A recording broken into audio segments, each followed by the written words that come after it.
NATO बनाम रूस, 32 देशों का सैन्य गठबंधन और एक अकेला मगर ताकतवर रूस। सवाल ये है कि अगर हालात और बिगड़ते हैं तो सीधे जंग में पल्ला किसका भारी होगा। आइए समझते हैं पूरे घटनाक्रम को विस्तार से। पोलैंड की हवाई सीमा में रूस के ड्रोन की घुसपैठ और उस पर नाटो फाइटर जेट की कार्रवाई, इस घटना ने तनाव को चरम पर पहुंचा दिया है।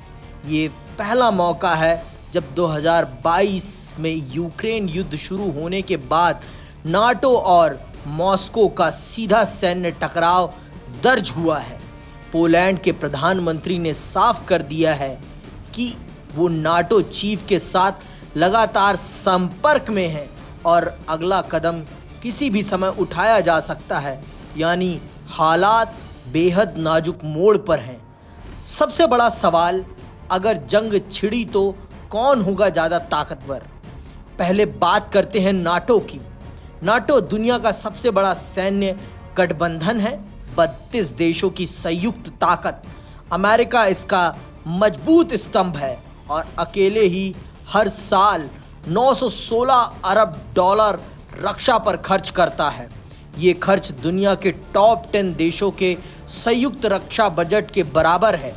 ब्रिटेन, जर्मनी, फ्रांस जैसे बड़े यूरोपीय देश भी इसकी रीढ़ हैं। हाल ही में फिनलैंड और स्वीडन जैसे देशों की एंट्री ने नाटो की उत्तरी सीमाओं को और मजबूत कर दिया है। 2024 के आंकड़े बताते हैं कि कई नाटो देश अपनी जीडीपी का बड़ा हिस्सा रक्षा पर खर्च कर रहे हैं। पोलैंड सबसे आगे है, अपनी जीडीपी का 4.12% डिफेंस पर लगाता है। एस्टोनिया, अमेरिका, लताविया और ग्रीस भी 3% से ऊपर हैं। इसका मतलब साफ है, यूरोप युद्ध की संभावना को लेकर पूरी तरह तैयार है।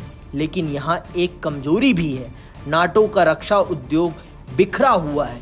178 तरह के हथियार सिस्टम और 17 तरह के टैंक यानी संसाधन बहुत हैं, लेकिन उन्हें कुशलता से एकजुट करना आसान नहीं।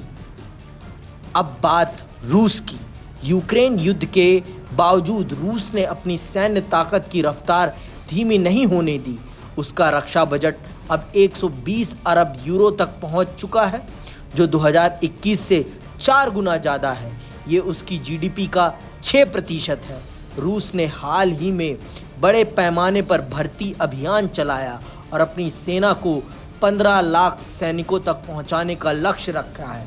अभी उसके पास 13 लाख सक्रिय सैनिक हैं। स्टैटिस्टिक्स के आंकड़े देखें तो लड़ाकू विमान 4292, युद्धपोत 419, टैंक 5750 और न्यूक्लियर वेपन्स 5580।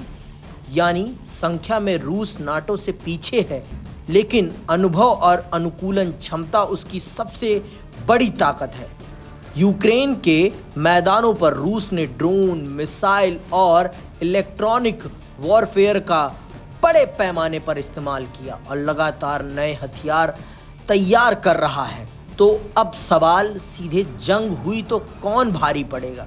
संख्या और टेक्नोलॉजी के लिहाज से देखें तो नाटो साफ आगे है।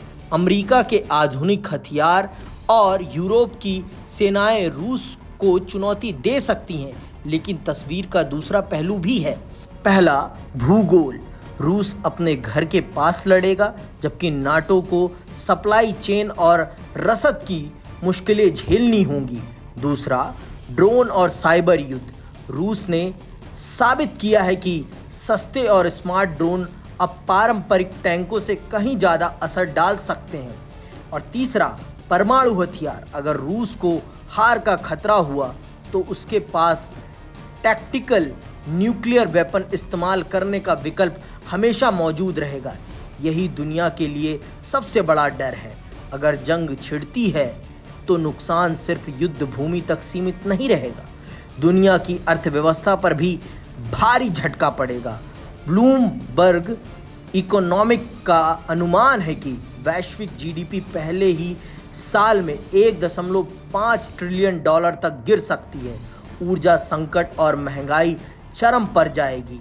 लाखों लोग विस्थापित होंगे और जान माल की भारी हानि होगी। तो नतीजा साफ है, नाटो और रूस दोनों ही ताकतवर हैं, लेकिन दोनों के पास अपनी अपनी बढ़त और कमजोरियां हैं। जंग का फैसला सिर्फ हथियारों से नहीं होगा, बल्कि रणनीति, भूगोल और राजनीतिक इच्छा शक्ति से होगा। और अगर हालात बिगड़े तो ये सिर्फ यूरोप नहीं बल्कि पूरी दुनिया को हिला देगा।